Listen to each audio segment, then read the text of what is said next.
Di 10K subscriber channel Novel Official, akan adakan giveaway untuk 3 orang pemenang. Jangan lupa untuk selalu komen dan like untuk setiap video.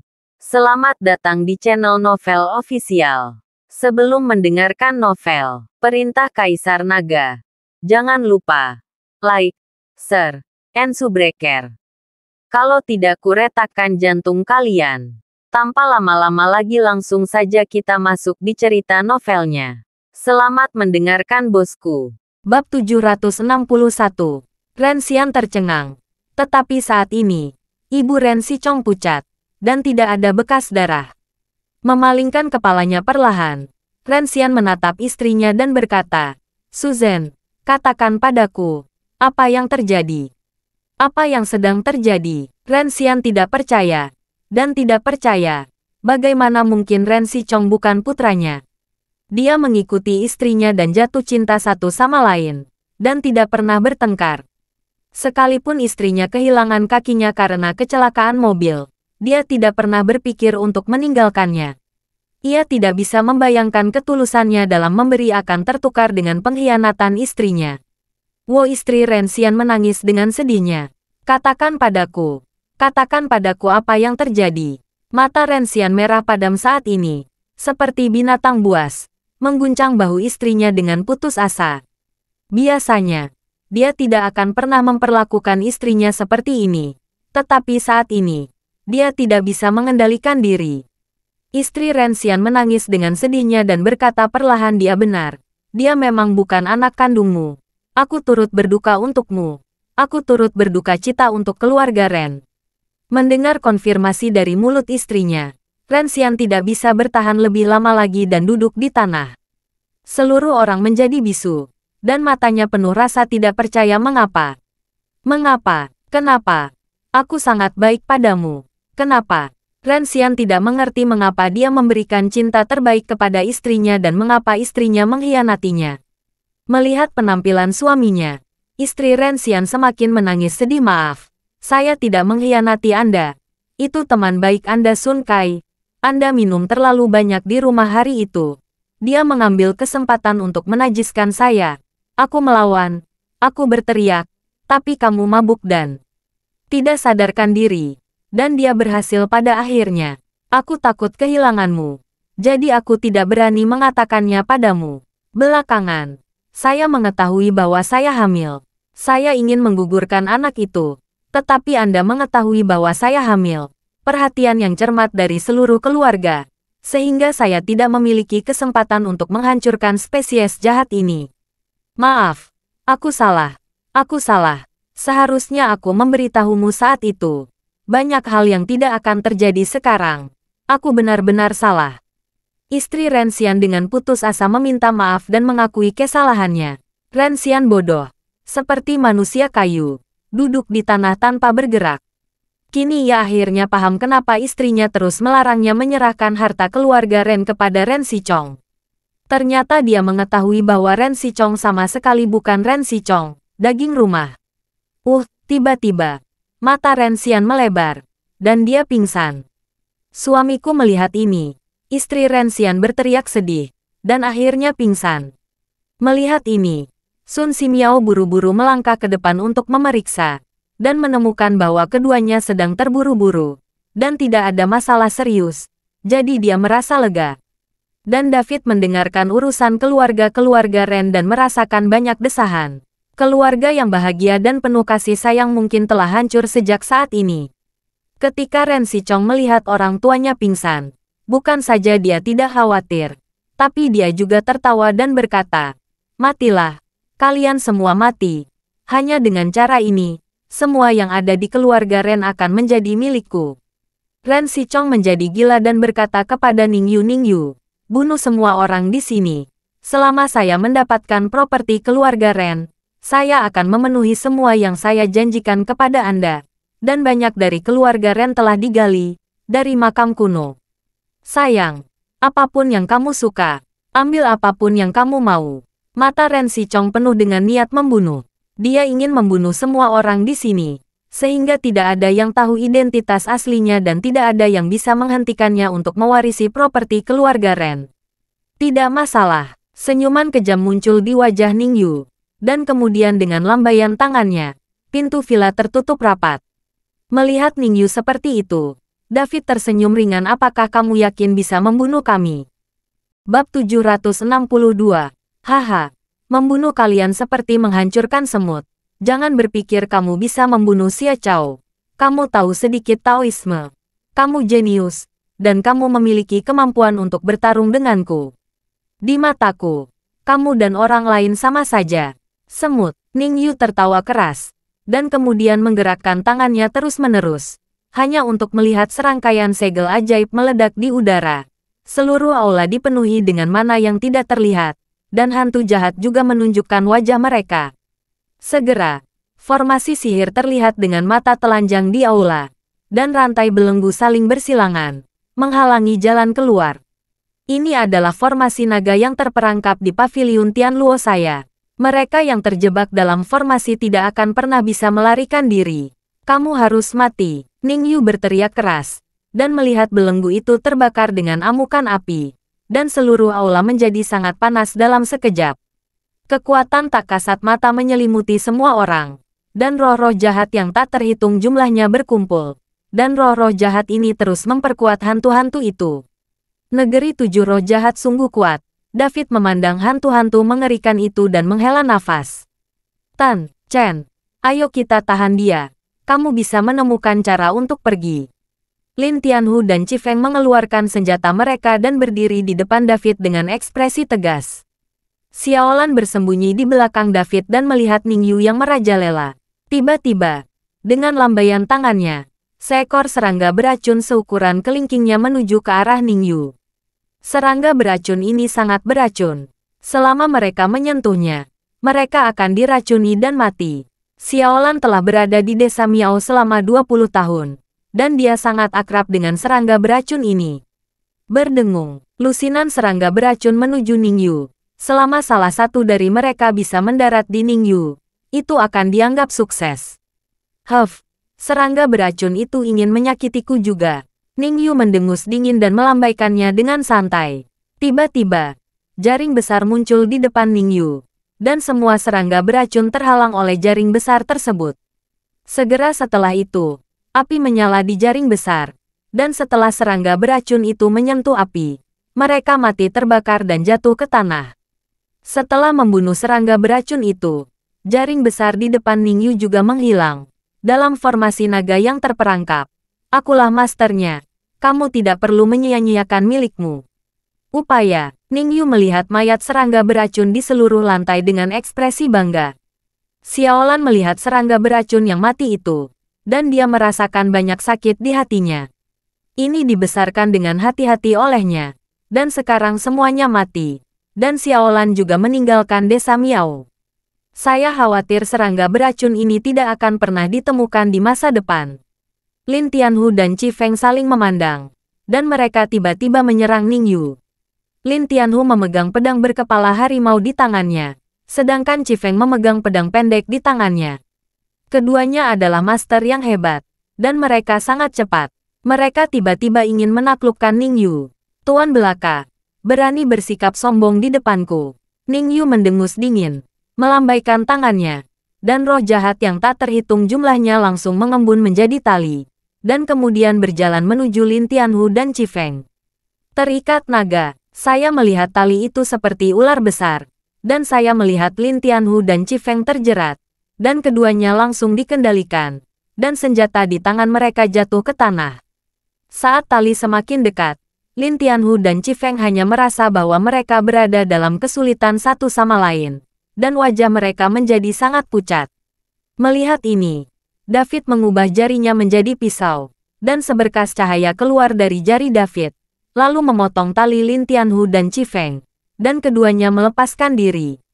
Cadangan. Setelah menyelamatkan Lin Tianhu dan Qi Feng, David mengatakan sesuatu dengan ringan. Lin Tianhu dan Qi Feng tahu bahwa mereka berdua sama sekali bukan lawan Ningyu, dan mereka bahkan tidak bisa menyentuh yang lain. Jadi mereka hanya bisa mendengarkan kata-kata David dan mundur ke belakang David. Kamu benar-benar memiliki dua pukulan. Kamu benar-benar dapat memotong tali pengikat nagaku. Mata Ningyu sedikit menyipit. dan kemudian dia menggerakkan seni sihirnya lagi. Mengkomunikasikan kekuatan langit dan bumi sehingga roh jahat yang tak terhitung jumlahnya terus berkumpul. Ini adalah negeri 7 roh jahat, dan roh jahat tidak ada habisnya. Bab 763. Aura pembunuh yang tak terhitung jumlahnya akhirnya terkondensasi menjadi rantai ajaib. Rantai ini sekeras baja, tidak terlihat dan tidak berwarna, dan tidak ada cara untuk menghancurkannya. Kali ini, Ningyu menarik lebih banyak dari mengikat tali mengikat naga, mengikat erat anggota badan dan tubuh David, membuat David tidak bisa bergerak. Dan hantu-hantu itu, di bawah komando Ningyu, pergi menuju David satu demi satu. Lusinan hantu terbang ke arah David dengan taring dan cakarnya, dan taring tajam yang mereka lihat, sangat menakutkan. David diikat oleh tali naga yang mengikatnya. Melihat hantu terbang itu, dia hanya memutar 2 kali, tetapi tidak ada cara untuk melepaskan diri dari talinya. Melihat hantu-hantu itu semakin dekat, wajah Ningyu penuh kebanggaan. Namun, dia tidak menemukan bahwa hantu-hantu ini sedang menuju ke arah David, dan David tertahan dan tidak dapat bergerak, tetapi dia tidak menunjukkan ketakutan, tetapi sedikit lengkungan muncul di sudut mulutnya. Hantu-hantu itu mengeluarkan yang keras dan menakutkan, lalu langsung menembus tubuh David. Begitu hantu-hantu tersebut menyentuh tubuh David akan memancarkan cahaya keemasan, dan kemudian hantu-hantu itu akan menghilang.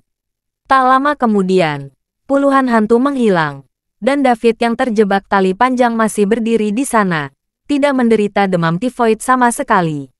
Pada saat ini, semua hantu itu memasuki tubuh David, dan teknik jantung terkonsentrasi berjalan cepat, terus-menerus menyedot hantu-hantu itu ke dalam dantian. Itu. Hantu menjerit dan ingin melepaskan diri dari tubuh David, namun tidak ada cara untuk melepaskan diri. Seni konsentrasi hati mengungkap semua hantu itu menjadi kekuatan spiritual, yang disimpan di dalam dantian. Bagaimana kabarnya? Hati Ningyu sedikit bergetar. Ia menemukan bahwa cahaya emas yang baru saja muncul dari tubuh David sebenarnya mengandung banyak mana, seolah-olah ada lingkaran sihir besar yang berjalan di tubuh David. Bukankah anak ini juga seorang guru Tao? Ningyu tidak dapat mempercayainya. Jika David juga seorang guru Tao, itu akan sangat buruk. Lagi pula, David seumuran dengan dirinya sendiri. Perlu Anda ketahui bahwa budidaya Tao jauh lebih sulit daripada budidaya bela diri. Dan selain kerja keras, yang terpenting dalam budidaya Tao adalah memiliki bakat, mampu memahami misteri langit dan bumi, serta hakikat. Taoisme, jelas sekali.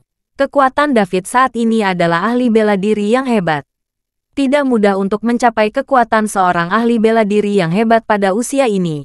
Tetapi jika David juga seorang ahli bela diri pada saat yang sama, itu akan sangat buruk. Budidaya ganda Dao dan Wu. Ini 1 dari 10.000. Seorang jenius di antara para jenius. Pada saat ini, wajah Ningyu menjadi semakin jelek, tapi dia tidak bergeming. Sebaliknya, dia mengatakan sesuatu di mulut, dan keterikatan tali naga mulai menyusut dengan cepat. Lebih dari keterikatan tali pengikat naga yang dipadatkan oleh aura pembunuh terjerat erat pada David. Ningyu terus mendesak Fajue, dan roh jahat terus bermunculan dari tanah. Roh-roh jahat ini terus mengembun, membuat tali pengikat naga semakin tebal. Melihat David tidak bisa bergerak saat ini, Ningyu mulai menunjukkan senyum percaya diri di wajahnya. Tapi segera, senyum percaya diri Ningyu memadat di wajahnya, dan kemudian dia menatap David dengan mata terbelalak. Saya melihat tubuh David mulai memancarkan cahaya keemasan lagi, dan kemudian tali pengikat naga, yang dipadatkan oleh roh jahat, berubah menjadi asap dan debu dalam sekejap di bawah penyalinan cahaya emas ini, dan langsung tersedot ke dalam tubuh oleh David. Bagi David, roh-roh jahat ini adalah sumber yang baik untuk budidaya. Meskipun sekarang, dalam hal kekuatan David, menyerap roh-roh jahat ini hanya setetes air dalam ember, dan tidak terlalu membantu untuk budidaya, tetapi nyamuk berukuran kecil dan berdaging, dan David tidak akan melewatkan kesempatan ini. Xie Xiu, kamu adalah Xiu yang jahat. Ningyu langsung mengerti pada saat ini bahwa hantu-hantu itu tidak dapat menyakiti David, Dan David benar-benar menyedot tali ikatan naga yang dipadatkan dengan roh jahat ke dalam tubuhnya. Hanya mengkhawatirkan penjahat yang bisa berlatih dengan menyerap yin dan roh jahat. Bab 764. Apakah kamu dari sekte penyihir darah? Atau dari sekte yin yang? Ningyu memandang David dengan hati-hati dan bertanya. Jika David benar-benar anggota kedua sekte ini, Ningyu tidak akan berani membunuh sesuka hati. Bagaimanapun, kedua sekte ini kejam. Jika mereka benar-benar mengikuti kedua sekte ini, mereka akan mati. Dan kemudian tuannya akan mengetahuinya, memarahi diri sendiri sampai mati. Ningyu sekarang menjadi selebriti di paviliun Tianluo. Jadi dia harus bertindak hati-hati. Dan dia tidak bisa menunda masa depan cerahnya karena hal ini. Saya bukan sekte penyihir darah, atau sekte yin dan yang. Jika kamu takut, maka berlututlah dengan patuh. Mungkin aku bisa melepaskanmu. David tersenyum ringan. Hei, sombong. Jadi bagaimana jika Anda adalah seorang kultivator jahat sejati? Paviliun Tianluo kami adalah tempat yang terkenal dan lurus, yang menghususkan diri dalam menangani Anda para kultivator jahat. Ningyu mendengus dingin, lalu membubarkan formasi naga yang terperangkap, dan mengeluarkan pedang langsung dari tubuhnya. Dia melihat tubuh pedang itu sederhana dan gelap, dan aku tidak tahu terbuat dari bahan apa, tapi pada badan pedangnya terbuat dari warna merah. Beberapa mantra digambar dengan pena cinabar. Ini adalah pedang penghukum kejahatan, yang dirancang khusus untuk menghadapi kalian para penggarap jahat. Ningyu berkata, mengangkat pedang ke dadanya, memadatkan mana, dan menyapukannya ke udara, duri. Udara sepertinya terbelah menjadi celah dalam sekejap, dan suara angin bertiup terdengar di kehampaan, dan pedang Ki yang ganas ditembakkan. Di antara mereka, dia pergi ke arah David. Kemana energi pedang lewat, semuanya terbagi menjadi dua, dan bahkan lantai marmer yang keras pun memiliki bekas yang dalam pada saat ini. Klik. Pedang Ki menebas langsung ke tubuh David. Setelah hanya mendengar suara nyaring, tubuh David masih utuh, namun ada celah di pakaiannya. Meskipun pedang Ki tidak melukai David, mantra yang dicampur dengan pedang Ki berputar di sekitar David, dan mantra tersebut terus memancarkan cahaya merah. Xuanzong langit dan bumi adalah akar dari semua energi. Mengolah ratusan juta kalpa untuk membuktikan kesaktian saya. Di dalam dan di luar tiga alam. Tao adalah satu-satunya. Tubuhnya memiliki cahaya keemasan, memantulkan tubuhku. Jangan lihat, jangan dengar, mencakup dunia, membina masa. Ningyu terus melantunkan mantra. Urat biru muncul di dahinya, dan keringat mulai menetes. Energi pedang tidak bisa melukai David, dan sekarang dia hanya bisa mengandalkan mantra itu. Saat Ningyu melafalkannya semakin cepat, mantranya berputar di sekitar David semakin cepat. Dan lampu merah berkedip semakin terang. Maafkan kejahatannya, Ningyu berteriak, dan mantranya tiba-tiba menempel di tubuh David. David secara pribadi dibungkus dengan lampu merah, dan semua mantra itu dicap pada David seperti sebuah merek. Ningyu memandang David dan menemukan bahwa meskipun mantra ini menempel di tubuh David, tampaknya tidak berpengaruh apapun. David tidak bereaksi sama sekali. Ningyu sedikit mengernyit dan dengan cepat mulai melantunkan mantra lagi. Melihat Ningyu berkeringat deras, David mendengus dingin. Konyol, tubuh David sedikit gemetar. Mantra di tubuhnya tersebar dalam sekejap. Angin kencang yang tak terhitung jumlahnya tersebar, dan retakan muncul di tanah sekitarnya. Murid Ningyu menyusut, dan dengan lambaian pedang hukuman di tangannya, mantra yang tersebar kembali ke pedang hukuman dalam sekejap. Tapi mantra itu jelas jauh lebih gelap. Ningyu memandang David dengan tidak percaya. David baru saja menahan ki pedangnya. Tetapi sekarang dia dengan mudah melepaskan diri dari mantra ini. Ini terlalu kuat, bukan? Pedang Zuxi ini adalah harta karun paviliun Tianluo. Ningyu sangat berbakat, sehingga Master Nishidao memberikan pedang Zuxi kepadanya. Dan juga meneruskannya kepada Ningyu. Meskipun Ningyu belum menguasainya. Tetapi kultivator jahat pada umumnya bertemu dengannya, dan hanya melarikan diri untuk hidupnya. Dia belum menemukan kultivator jahat yang tidak takut dengan pedang jahat di tangannya. Bab 765. Siapa kamu sebenarnya? Kenapa kamu tidak takut dengan pedang penghukum kejahatanku? Ning Yu benar-benar tidak mengerti apakah David adalah seorang yang berpikiran jahat. Mengapa dia tidak takut dengan pedangnya sendiri untuk membunuh kejahatan? Mengapa saya harus takut? David bertanya dengan acuh tak acuh. Ning Yu menatap David, bergetar, seolah dia sedang mengambil keputusan. Tiba-tiba, Ning Yu dengan cepat membungkus beberapa baris pedang energi, dan segera memegang pedang di hadapannya. Setelah minum ringan, dengan kekuatan tiba-tiba, bilah tajamnya, langsung memotong telapak tangan Ning Yu. Atas nama darah, bunuh kejahatan dan hindari bencana, bakar. Ning Yu mengatakan sesuatu di mulutnya, dan kemudian ada nyala api di pedang Zuxi. Nyala apinya aneh sekali. Ternyata warnanya hijau, seperti api fosfor. Nyala api menyala sangat kuat dengan bantuan darah Ning Yu, dan masih ada sedikit kesulitan. Bau darah terus keluar dari pedang jahat. Memotong. Ning Yu sekali lagi mencengkeram pedang Xie di tangannya ke arah David. Dan seketika itu juga 3 pedang Qi yang menyala dengan api hijau yang dikurung ke arah David dalam situasi terkepung.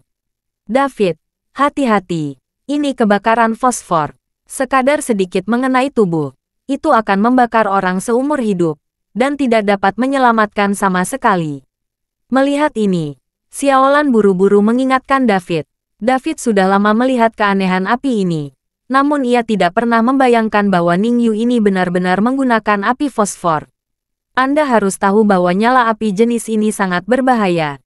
Dan jika Anda tidak hati-hati, Anda akan mendapat serangan balik. Tanpa diduga, Ning Yu ini, melihat David tidak mudah menghadapinya, akan menggunakan cara yang begitu kejam. Kalian semua mundur, David menasihati. Dan kemudian matanya menjadi dingin. Dia mengangkat tangan dan meraihnya di udara. Dan pedang dengan udara dingin muncul di tangan. Saat pedang di tangan David muncul, semua orang tampak membeku. Terutama Ning Yu yang kaget saat melihat pedang yang muncul begitu saja di tangan David. Lihat betapa kuatnya pedang pembunuh nagaku. Atau apakah pedang penghukum kejahatanmu kuat? Setelah David selesai berbicara, api muncul dari pedang pembunuh naga, tetapi apinya berwarna merah tua. Nyala api pada pedang pembunuh naga memancarkan suhu yang sebanding dengan matahari, dan langsung membandingkan api fosfor tersebut. Api yang sebenarnya, api samadhi yang sebenarnya, mata Ning Yu membelalak, dan dia terus berteriak, kamu benar-benar dapat menyalakan api samadhi yang sebenarnya. Apakah kamu seorang ahli Taoisme? Hanya ahli Taoisme yang dapat mengeluarkan api samadhi yang sebenarnya. Dan seperti seorang alkemis, hanya mereka yang akrab dengan metode Tao dan dapat mengeluarkan api samadhi yang sebenarnya yang dapat menerima pil obat tingkat tinggi. Sekarang David telah benar-benar mengeluarkan api samadhi yang sebenarnya, yang jauh lebih kuat dari api fosfor itu. Memotong, David melayang ringan, dan api pada pedang pembunuh naga langsung berubah menjadi naga api, yang ditembakkan dengan keras. Dan langsung dipanggil dengan 3 pedang Qi yang diayunkan oleh Ning Yu. Bergemuruh, setelah beberapa suara seperti ledakan, 3 pedang Qi Ning Yu langsung menghilang, dan api fosfor yang terbakar berputar dan membakar Ning Yu. Murid Ning Yu tiba-tiba membesar, dan dengan lambaian tangan yang putus asa, sebuah penghalang muncul di depannya, menutupi Ning Yu untuk menghindari serangan api fosfor. Segera setelah penghalang itu muncul, beberapa kumpulan api fosfor menghantamnya, tetapi mereka gagal menembus penghalang tersebut. Tetapi ketika api sejati samadhi merah milik David menyentuh penghalang, terdengar suara berderak, dan kemudian melihat penghalang, bahkan ada retakan. Jantung Ning Yu terangkat ke tenggorokannya, dan hatinya sangat ketakutan, dan keringat dingin di dahinya tidak pernah membayangkan bahwa kekuatan David begitu kuat, di luar imajinasinya. Wow! Akhirnya, penghalang tersebut tidak dapat menahan dampaknya, dan akhirnya langsung hancur. Ning Yu buru-buru mengetik pedang Xie di tangannya, mencoba memblokir percikan api fosfor. Terima kasih sudah mendengarkan cerita novel Perintah Kaisar Naga. Sampai jumpa di cerita selanjutnya.